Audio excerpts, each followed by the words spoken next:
Authentic, fun, relatable, and slightly provocative. Just another hang with your besties. It's CK Mornings and the In Case You Missed It podcast. This is bad news for me. What did you call me before? A toot texter? Yeah. You're always texting from the bathroom. And this came up yesterday. You said, why were you in the bathroom so long? I said I was doing work. I had work to be done, and I don't have a spare minute. Okay, can I tell the whole story? Yeah, So we have meetings on Tuesday, Matt, and I pop my head into the office. She's not there yet. So I go down. I'm assuming she's in the washroom. So I tried to flush her out of the women's washroom. I started making the loudest, like I was... No way. I was doing this. I didn't hear it. On my arm. But I was doing it right up against the door. I was like in the... Nothing flushed her out. And then I got afraid. I'm like, what if there's a client in the building? What if we had a client come in and they had to use the washroom, and here I am as some bonehead making all these noises. And then I walked back to the boss's office. I'm like, she here yet? And he's like, no. And I'm like, oh, well, maybe that was her. She didn't even hear it because she was too busy playing on her phone the whole time. And I walk into the meeting, and Chris goes, were you farting in there? I said, no, I was working. I had something that worked that needed to be done. So you That's worked what I in was the working on. bathroom. I was doing stuff in the bathroom, and then I went to the meeting. Anyways, I'm not alone because they just released some new numbers. 49 hours a year the average person spends on their phone while on the toilets. That's 2 full days a year. Wow. While they're on the toilet. You're bringing that average up. I think so. Social media was the biggest thing. Watching videos. They say 2% of people answer video calls while they're on the toilet. Reading What? the They answer video calls? Yeah, who does that? No. I would never do that. Reading the news was a popular one too. Half of people say they do Is that it. what you do, Matt? That's what I do. You have to. Sometimes you have no time. Half of people said they just want alone time, and Wait that's till you why hear they're the on the 6:30 newscast this morning, directly from the can. phone. And then police said. Okay, so half of people say they just want alone time, which sometimes I get that too. Like that's my one. So the only time you have sometimes in a You day. live alone. I'm on the phone even when I'm in the toilet in my own house. Sometimes I go to the bathroom like I don't have my phone. I have to go get it. And then I go get it. It's like the equivalent to the newspaper back in the day. I don't see what the difference is. However, doctors have put out a warning. They say only 1 in 4 people clean their phones after using them in the bathroom. What are you on your phone now for? Just open TikTok. This is what I hear when my son's in the bathroom for like behind the door. I can hear like just off sound, and I'm like, right. So then I'll have to like, dude, just get in the shower already.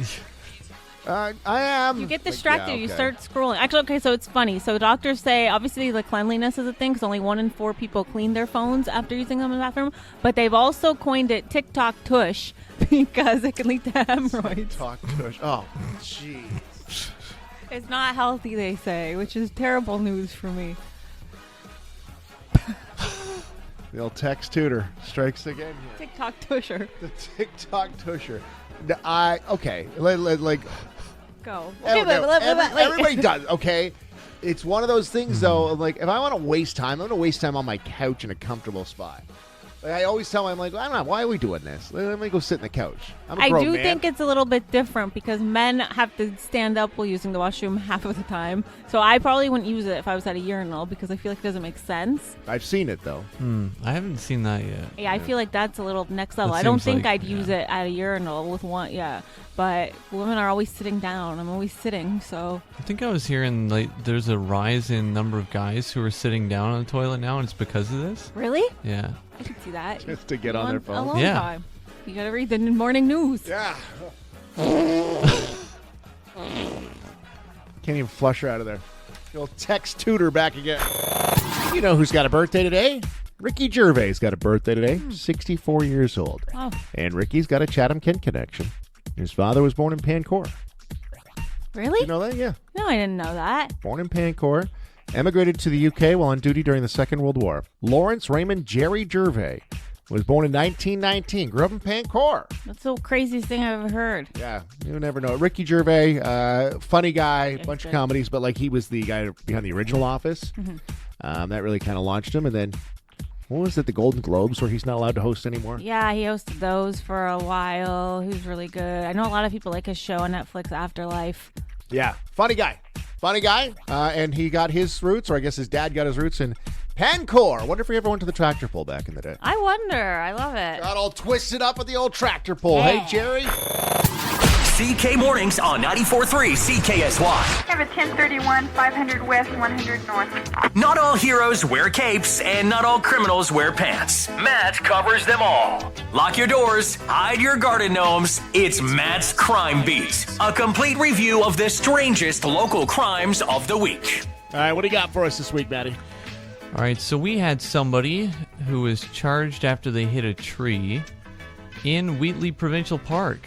Oh, couple trees out there. A couple of trees out there for sure, yeah. And camping season's coming up, so I was thinking about this. It's on my mind. We're going camping soon. There's a little booze cruise in the park, apparently, because at around 9:30 at night on Sunday, 65-year-old Leamington man hit a tree. He was charged with impaired driving and dangerous driving, and luckily no injuries were reported, though, in that case. It did get me thinking, though, what's the alcohol policy at parks? And I know I've been camping my whole life, but I never really thought about it too much. And so I looked into this a little further. For a minute there, I was like, is he asking me like I know? Like, Do you know what it is? I certainly do not. Yeah, exactly.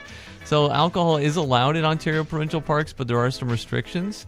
You can possess and consume liquor on your registered campsite, but it has to stay on the campsite. And then having liquor in an unauthorized place, this is what got to me, was you can get a fine of $125. So if you walk to the can. Yeah, right? exactly. Like you're technically not supposed to be doing that. Exactly. Or walking down, just down the roadway kind of thing. Yeah, down to the from beach. Yeah. One to the next or whatever. Yeah, exactly. And the beach is an unauthorized place as well. Huh. Some of the other offenses that you can get charged with at a campground is there's rowdyism, which I'm sure you've seen before. Me. What's that mean? What are you just assuming? Yes, by the way, I I have. love rowdyism. Yeah, I didn't even know that was a word. Exactly. Yeah, I thought it was pretty funny. You can get fined for $180 for rowdy behavior.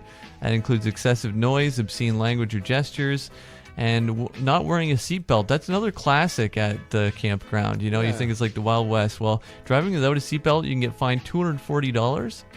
If you have a passenger under 16 not wearing a seatbelt, that's $240 plus 2 demerit points. Wow.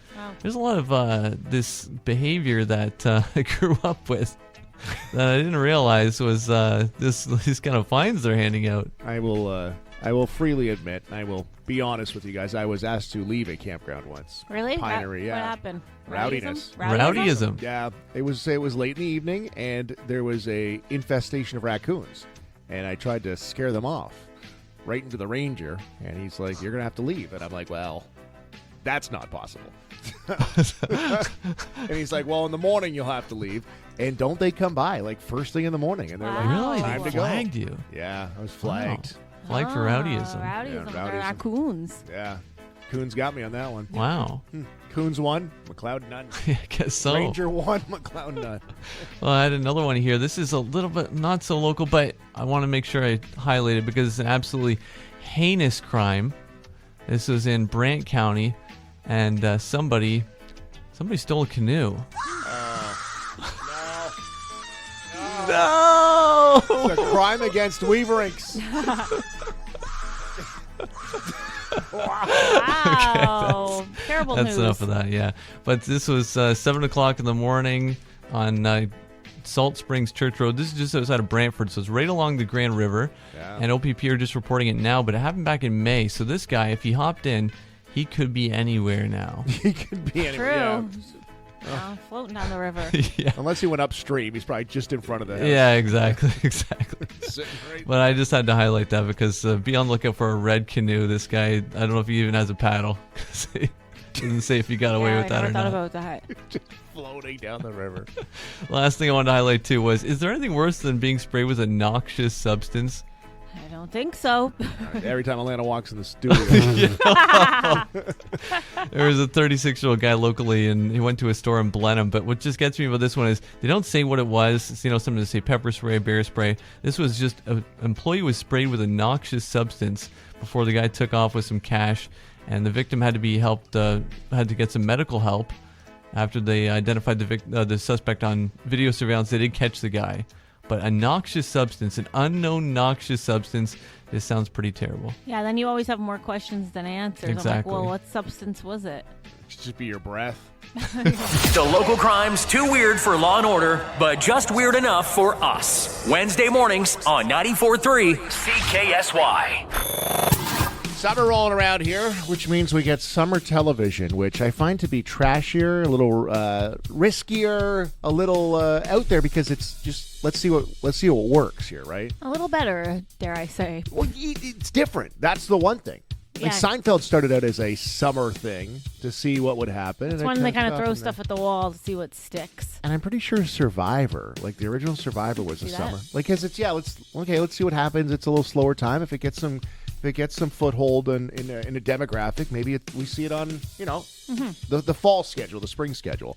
So in the summer viewing schedule, Bachelor in Paradise is coming back. So this is where they go to like a resort and they have all the Bachelor and Bachelorettes hang out. Now this is the one with the golden contestants. So the older contestants are now part of this. They're mixing them with the young contestants? Yeah. Oh, I We've love talked it. about this. Yep. So now it's going to happen. July 7th is the date where Bachelor in Paradise will come back. And apparently, Jesse Palmer's the host, the Canadian former football player. Okay. And he was doing some press rounds, and he said that the Golden Oldies are the one that are bringing the energy to the show. I could see that. He said a lot of body shots, a lot of risque behavior. Oh, come on. Yeah, it's not just the 20-somethings that are wild. It's the Golden Oldies. I love it. Good for them. I Yeah. can see that because you get older, you get a little more uninhibited. You don't care what people think. Do what you want. And probably can't handle your alcohol like you used to. Yeah. That's what it sounds like. He says the parties in the pool in the Paradise, it's all the Goldens who are turning it up. They turned up every day. Make-out sessions in the pool and body shots. Did he say they're sucking face in the pool? Yes. That's like one of the most disgusting things I've heard. Sucking face. That's nasty. If my mom were doing this, she would have said they were going steady in the pool. That's what they were doing. Oh, boy. So, yeah.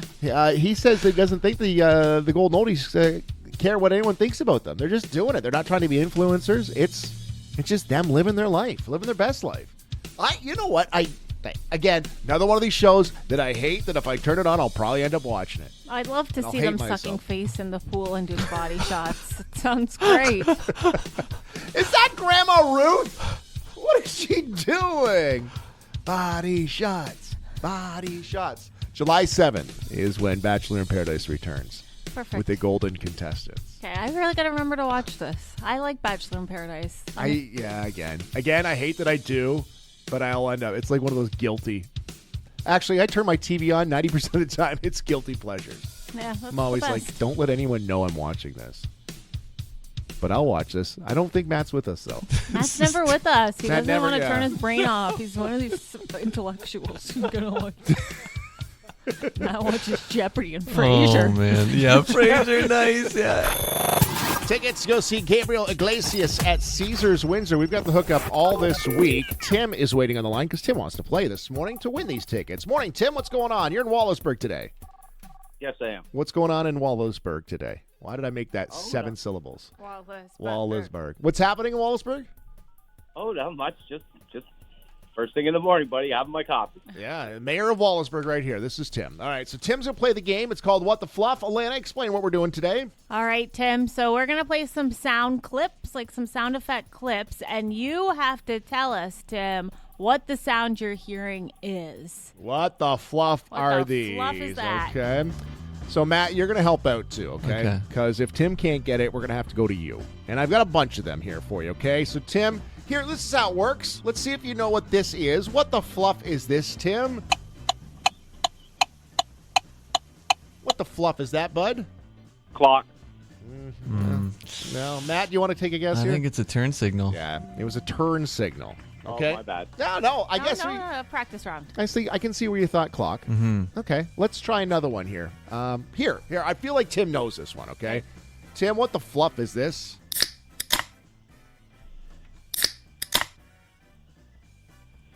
Tim, Oh, okay. I got nothing, man. you don't know what that is. Come on, Tim. You're disappointing all of Waldosburg this morning. Wambo's coming up. You Picture might, it, yeah. you might consume a lot of these. I don't know, beer can? Oh, there you There go. we go. Cracking open a cold Yeah, one. nice cold one. I could feel it in my bones. Okay. Let's try this one, okay? I'm not sure how he's going to deal with this one. Okay, here's another one for you, Tim. What the fluff?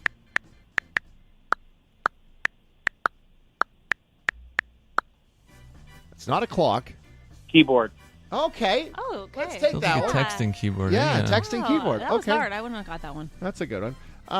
Okay, we did that one. We did that one. Let's see if he knows this one. Let's see if he knows this one. What the fluff is this, Tim?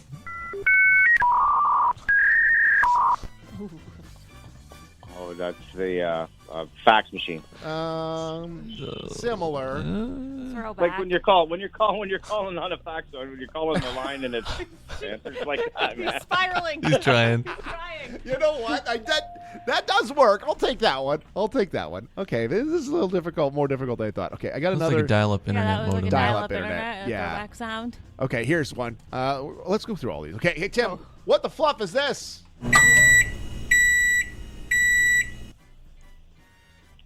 That's your alarm, your fire alarm at home. See, that could be though, right? What, okay, I was Oh, gonna, absolutely. It could. Sounds like it at my place.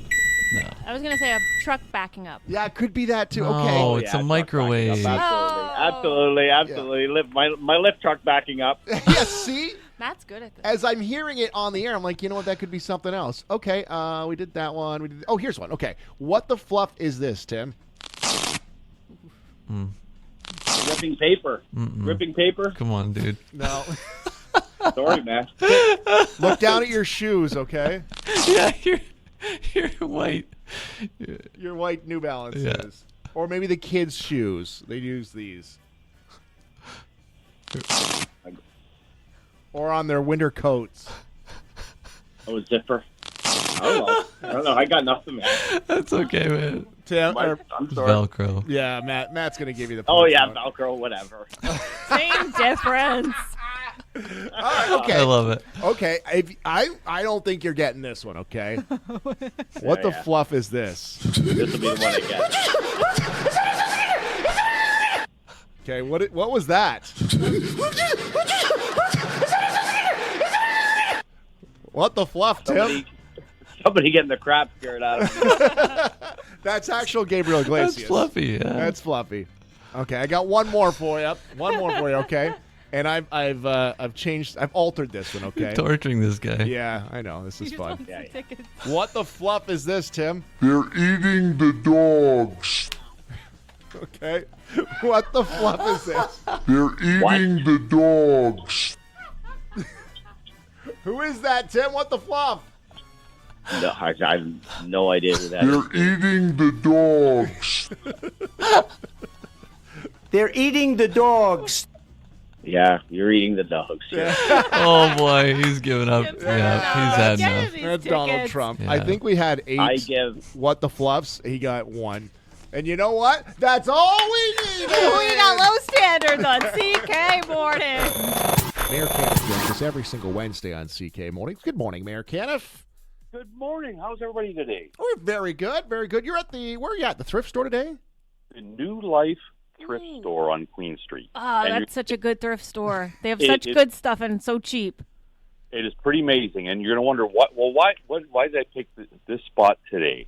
Well, I was out here to celebrate their 5th anniversary. So 5 years ago, Aaron, Carol, and Crystal were doing this out of their basement, and they said, let's do this in a store. So what I want to really celebrate the success of this store, that it's all volunteer-driven. Over 70 volunteers come and run this store, and all proceeds go back to the community. A lot of it goes back to the Christian school, but they've donated over $200,000 to charities across Chatham-Kent over the last 5 years. And it's what a success story this is. And you come in, you feel all the volunteers are smiling. It's an amazing team over here. So I just want to recognize them.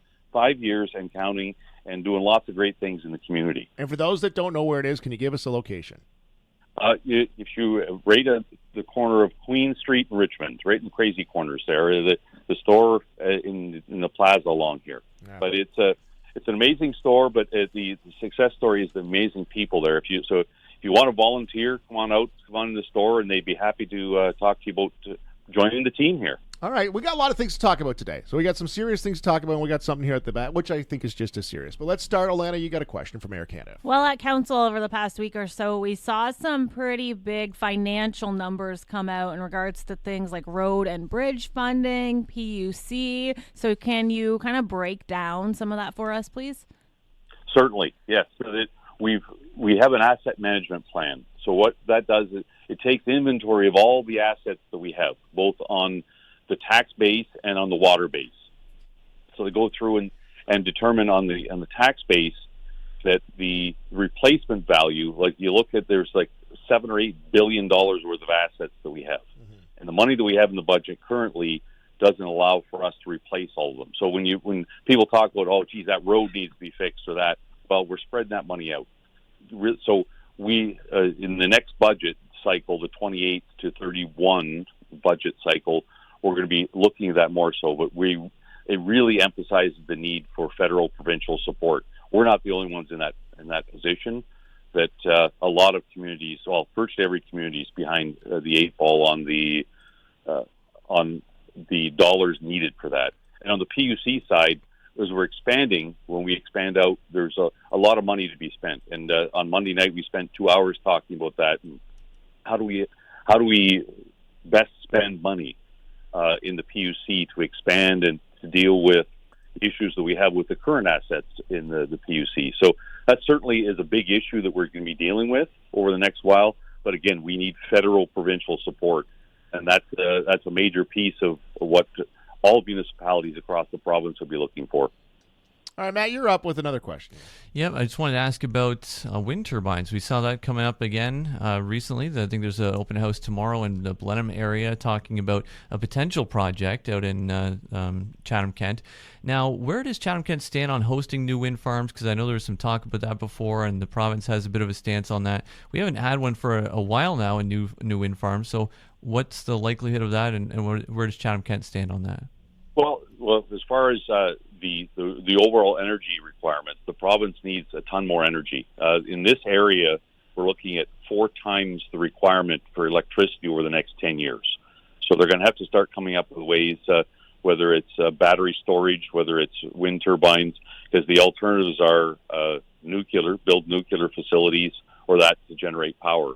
So as far as Chatham-Kent goes, we host about 500 of them, and they would be looking at putting some more in. So we have to see the proposal, because along with their proposal, there'll be community benefits, et cetera. So each one will be looked at and its own merits when it comes there, based on are all the owners willing, are all the neighbors, et cetera. So we have to wait to see the case.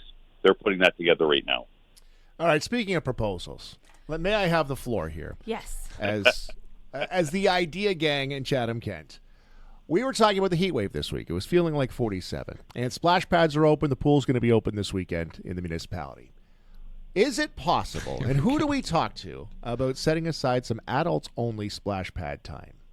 Like, is that something we could do?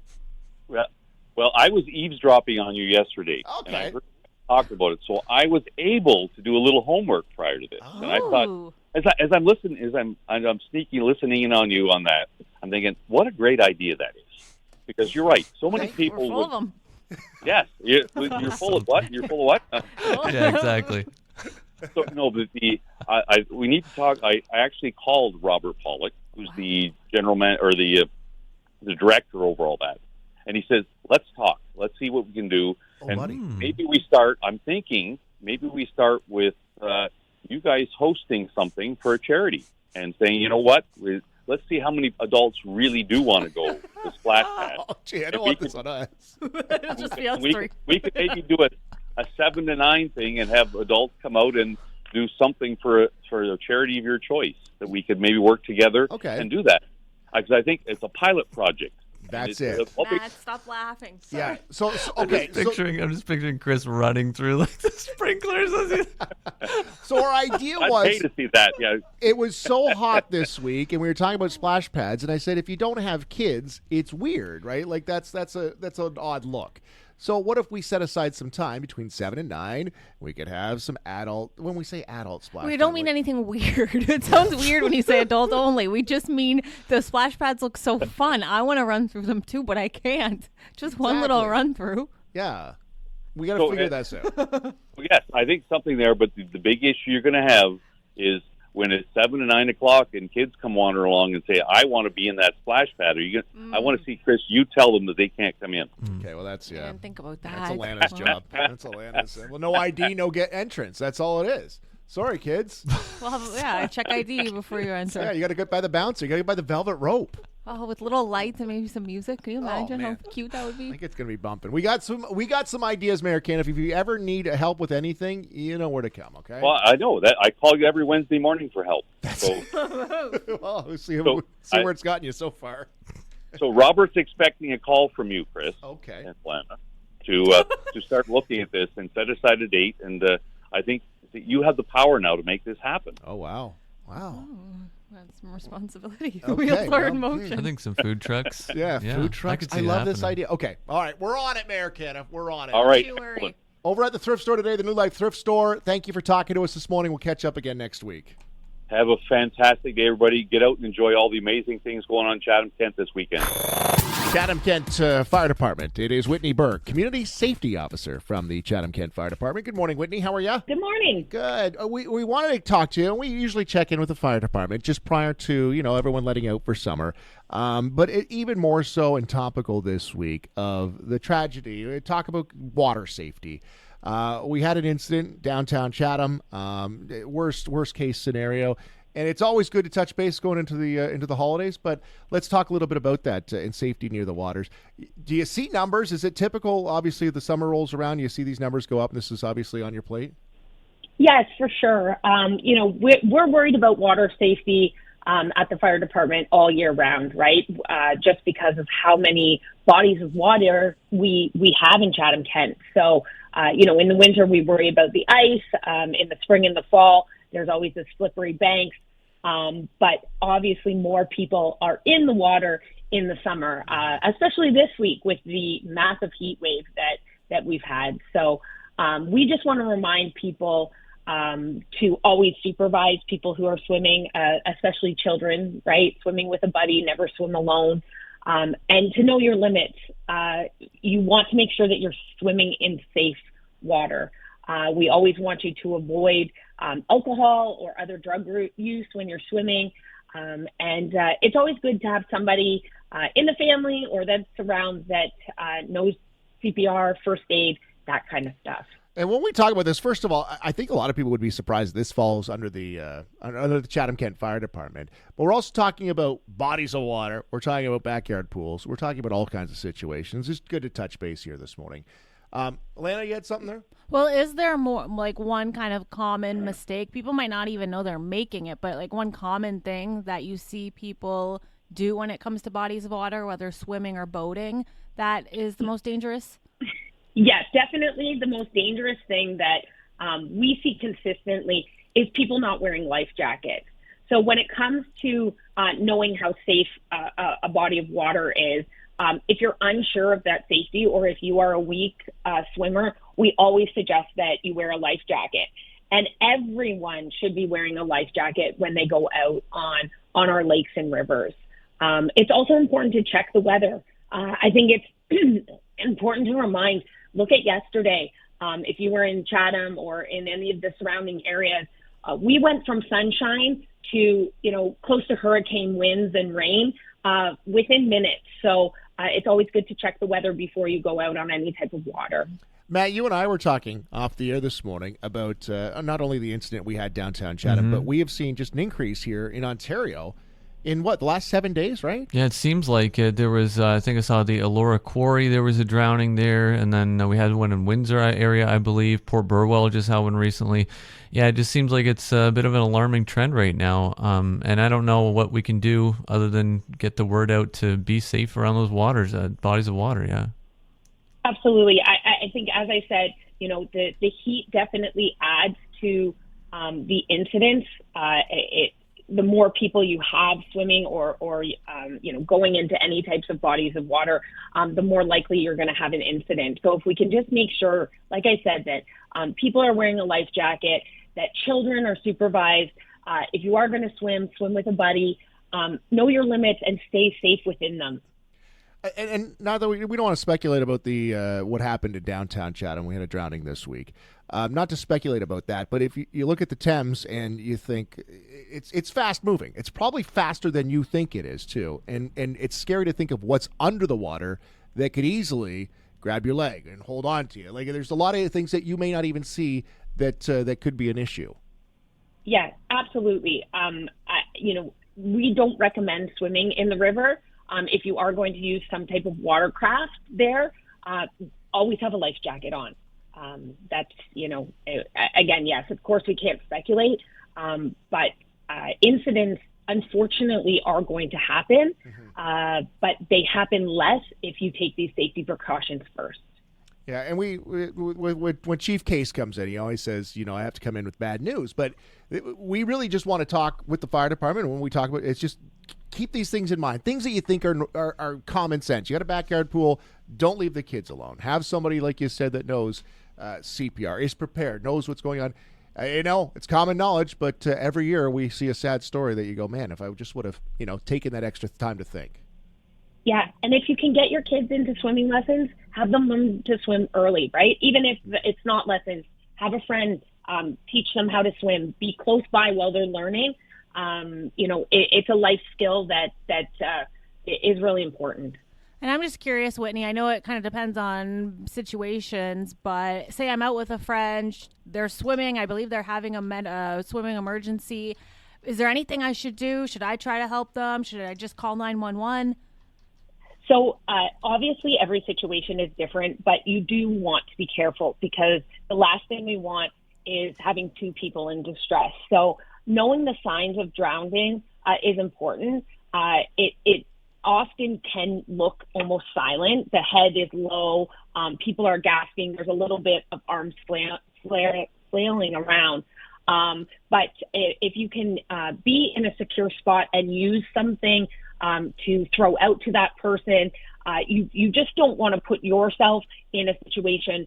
Somebody who's drowning is going to be very, very panicked and often have kind of that super strength, right, where they can take you under. Yeah. That's why whenever you see a lifeguard or fire rescue or anyone else who's rescuing on water, they always have some type of flotation advice to use with themselves. So you want to do that. I would never recommend that you get in the water on your own without a flotation device to try and rescue someone. And like I said, even better if you can be on shore or be at the side of your pool and offer something for that person to grab onto. That's the best case scenario to keep yourself safe. We want all our listeners to have a safe summer around the bodies of water of Chatham-Kent. Whitney Burk, Community Safety Officer. I know we caught you kind of last minute today. We do appreciate you dedicating some time, and I know you're trying to get the kids out the door this morning. So thanks, Whitney. Appreciate it. You have an awesome summer. Yeah, you too. Everybody stay safe. I want to introduce you guys to a new term that is out there right now. Have you heard of the term fambushing? Fambushing. Do you know what that means? Have you heard of this term yet, Matt? Fambushing. Yeah, no. fambushing. So parents often have their children's location on their phone. Like there's different apps too that you can, track your children, right? I know the iPhone, you can track their apps if they allow you, or track their location if they allow you. Mm-hmm. Right? You can do that with your friends. You can do that with anybody. But I know, like my kids, they share their location with me, so I kind of can keep an eye on them. For sure. My kids didn't know that I used to be able to. Well, I can track my vehicle, like with my Ford app. I know where my vehicle is at all times. So when they were borrowing it before they had their own vehicles, I'd always knew where they were. Mm-hmm. It's nice and it's comforting, and I can see why parents would do that. Fambushing is the opposite. It's where the children are basically tracking their parents, and the parents are being ambushed by their family.